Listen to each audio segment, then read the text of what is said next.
चर्चा के लिए हमारे साथ भारतीय जनता पार्टी से अनिल गोयल हैं, कांग्रेस से मुन्ना खान जुड़ रहे हैं, राजनीतिक विश्लेषक निरंजन पोद्दार हैं और वरिष्ठ पत्रकार सर्वेश्वर सर्वेश हैं हमारे साथ। चलिए निरंजन पोद्दार भाई, सवाल यह है कि कांग्रेस पार्टी के जिस तरीके से दावे किए जा रहे हैं एक झटके में हम गरीबी हटाकर रख देंगे, वो एक झटके में गरीबी 60 साल के शासन में कैसे नहीं हट पाई, और ये एक झटके में गरीबी कर्नाटक में क्यों नहीं हट पाई, हिमाचल में क्यों नहीं हट पाई, ये सवाल तो पूछा जाएगा ना। विशाल जी निश्चित रूप से देखिए, विशाल जी को आ रहा, थोड़ा सा ठीक करवाइए।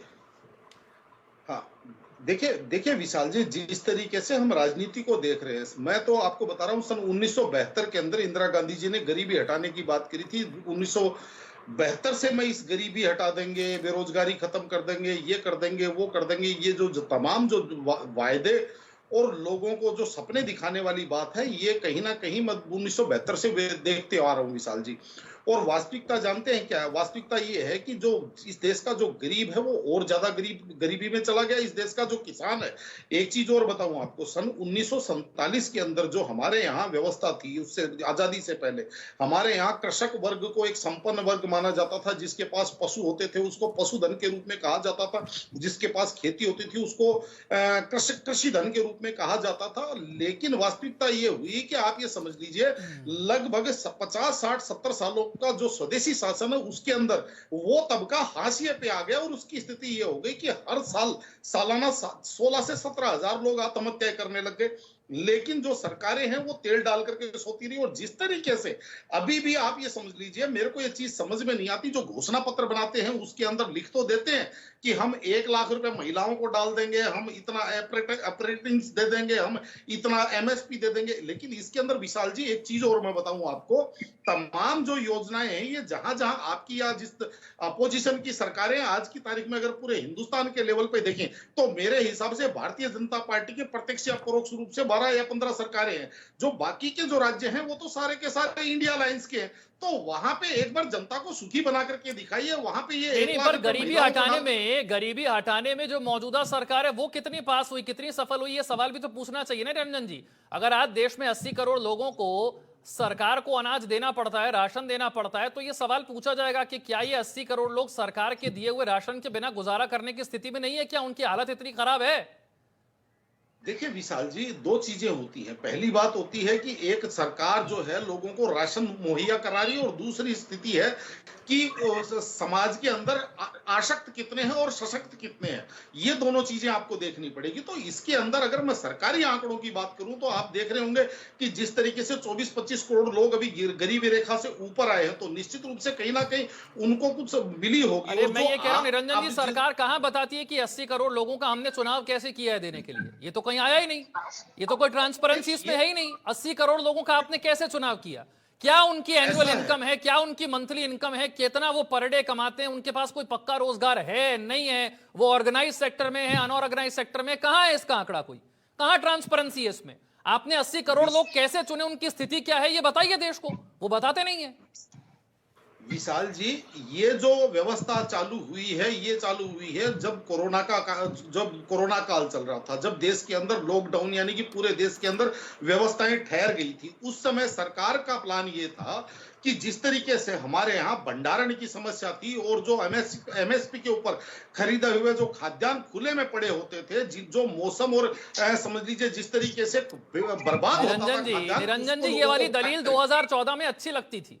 2014 से लेकर 24 तक अनाज के भंडारण की व्यवस्था हम पर्याप्त नहीं कर पाए, क्या आप ये कहना चाहते हैं? 2014 में ये दलील अच्छी लगती थी सुनने में, 10 साल में भी हमारी भंडारण क्षमता नहीं बढ़ी, आप ये कहना चाहते हैं?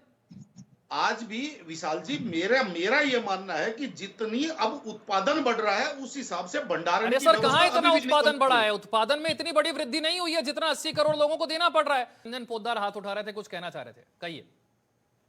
विशाल जी मेरी बात सुनिएगा ध्यान से। जी। सर, सन 1956 में इसरो की स्थापना हुई, सन 1959 के अंदर डीआरडीओ की स्थापना हुई। क्या कारण है कि 2024 आते आते इसरो जो है वो मंगलयान पे पहुंच गया, जबकि डीआरडीओ 2014 तक आप ये समझ लीजिए एक ढंग की पिस्टल नहीं बनाता था। यानी कि हमारे यहाँ जो बुलेट प्रूफ जैकेट है वो सबसे फौजियों के लिए सबसे जरूरी चीजें वो भी बाहर से खरीदी जाती थी। आपको ध्यान होगा 2013 के अंदर मनमोहन सिंह सरकार से सेना ने 3.5 लाख जैकेट की डिमांड करी थी, और आज की तारीख में पिछले 10 वर्षों के अंदर इस सरकार ने उस डीआरडीओ के ऊपर इतना इन्वेस्ट किया है, उस डीआरडीओ को इतना डेवलप किया है कि आप देखेंगे 2021-22 के अंदर उसी डीआरडीओ ने 22,000 करोड़ रुपए का जिसको कहते हैं रक्षा उत्पाद जो है वो एक्सपोर्ट किया।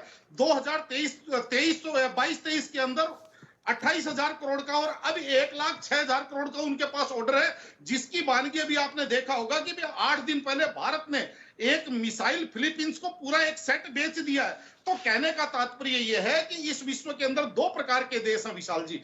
एक वो देश जो हथियार खरीदते हैं और एक वो देश जो हथियार बेचते हैं। जो हथियार बेचते हैं वो देश विकसित देश है, जो हथियार खरीदते हैं वो या तो विकासशील है या गरीब देश है। आज अगर भारत मान लीजिए उस डीआरडीओ यानी कि रक्षा अनुसंधान केंद्र के द्वारा जिस तरीके से चाहे हम ड्रोन एक्सपोर्ट के अंदर स्थिति में आ रहे हैं, चाहे हम हथियार एक्सपोर्ट की स्थिति में आ रहे हैं, तो ये सारी की सारी इनकी जब तादाद बढ़ेगी, ये तो शुरुआत है, पाइपलाइन में चल रहा है। जब इनके चलिए आपने निरंजन जी आपने बात रखी, मैंने आपको टोका नहीं, एक छोटा सा ब्रेक मुझे लेना है, लेकिन एक मेरा सवाल यहाँ पर जो था वो गरीबी को लेकर था। हम टॉपिक्स पर जाएंगे तो बहुत सारे टॉपिक और मिल जाएंगे। कर्नाटक में प्रधानमंत्री ने जो कहा, ये कहा कि राहुल गांधी ने ये कहकर कि एक झटके में हम गरीबी हटा देंगे, ये एक तरीके से मजाक है। अपनी ही सरकारों का मजाक उन्होंने किया है कि जो 60 साल में गरीबी नहीं हटा पाए वो एक झटके में बात करते हैं। निरंजन पोद्दार, काले धन के साथ साथ एक और वादा भी था, ईमानदार टैक्स पेयर को कुछ % उसके खाते में लौटाने का। क्या आज का टैक्स पेयर के खाते में कुछ पैसा वापस आ रहा है? विशाल जी, पहले मैं आपके उस सवाल का जवाब देना चाहता हूं जो आपने कहा कि कांस्टेबल की भर्ती निकलती है तो 50 लाख लोग सड़कों पे आ जाते हैं जी। एक बार आप उन 50 लाख लोगों से जाकर के उनकी जानकारी कीजिए, आपको पता चलेगा कांस्टेबल की भर्ती के बाद में जो 22-23 हजार रुपए से जो सैलरी शुरू होती है, उनमें से आपको 50% से ज्यादा लोग ऐसे मिलेंगे जो ऑलरेडी उससे 1.5 गुना 2 गुना कमा रहे हैं। लेकिन वास्तविकता जानते हैं क्या है कि लोगों को सरकारी नौकरी की प्राथमिकता होती है। अगर प्राइवेट जॉब में उसको अगर 30,000 मिल रहे हैं और सरकारी नौकरी में अगर 22,000 मिलते हो तो प्राइवेट छोड़ करके और सरकारी नौकरी की तरफ भागता है। उसका कारण यह है कि सरकारी नौकरी के अंदर आज जिस तरीके से मशीनरी के अंदर जो ऊपर की कमाई है, उस ऊपर की कमाई को बंद कर दीजिए। अगर कोई व्यक्ति अगर कांस्टेबल की भर्ती में अगर जाने की सोचेगा तो आप भी यहीं और मैं भी यहीं। उसका तो क्या आप ये कहना चाहते हैं कि बीजेपी सरकार में कोई भ्रष्टाचार रुका नहीं, वही ऊपर की कमाई सब चल रही है, बढ़िया चल रही है, वैसे ही कमा रही है पुलिस? अब देखिए, अब मैं आपको बता रहा हूँ, निश्चित रूप से प्रधानमंत्री नरेंद्र मोदी जी भ्रष्टाचार की बात करते हैं, लेकिन हो सकता है नॉर्थ ब्लॉक और सचिवालय तक भ्रष्टाचार रुका हो, लेकिन आम जनता के लिए जो भ्रष्टाचार है, जो उसके राशन दफ्तर में भ्रष्टाचार होता है, जो आरटीओ में भ्रष्टाचार होता है, जो तहसील में भ्रष्टाचार होता है, जो थानों में भ्रष्टाचार होता है, स्वीकार तो कर रहे हैं कि नीचे लेवल पर अभी 10 साल होने के बावजूद भी कोई भ्रष्टाचार में कमी नहीं आई। वो कह रहे हैं प्रधानमंत्री तो नहीं चाह रहे भ्रष्टाचार, बट नीचे के लेवल पर तो डबल हो गया भ्रष्टाचार। ये कह रहे हैं बीजेपी से और नरेंद्र मोदी जी की सरकार से मेरी ये शिकायत है कि उनको तमाम व्यापारियों के पास उनको काला धन दिखता है, लेकिन जो मशीनरी के अंदर जो लाखों लाखों रुपए रोज जो घुस के कमाते हैं, उनके ऊपर आज तक नरेंद्र मोदी जी ने कोई कार्रवाई नहीं की। मैंने तो एक बार लिखा था, मगर आप केवल जो सीआर बिल्डिंग इनकम टैक्स की जो ऑफिस है, जहां पे 10,000 कर्मचारी काम करते हैं, केवल वहां पे रेड करवा दीजिए, उन लोगों की विस्तार से जांच करवा दीजिए। जितना दिल्ली के व्यापारियों के पास 2 नंबर का पैसा, उससे ज्यादा ईमानदारी से स्वीकार किया। मेरे पास समय इतना ही, मैं माफी चाहूंगा। बहुत बहुत शुक्रिया, और आपने अपने तर्क रखे। इस चीज के लिए आप लोगों को बहुत बहुत शुक्रिया।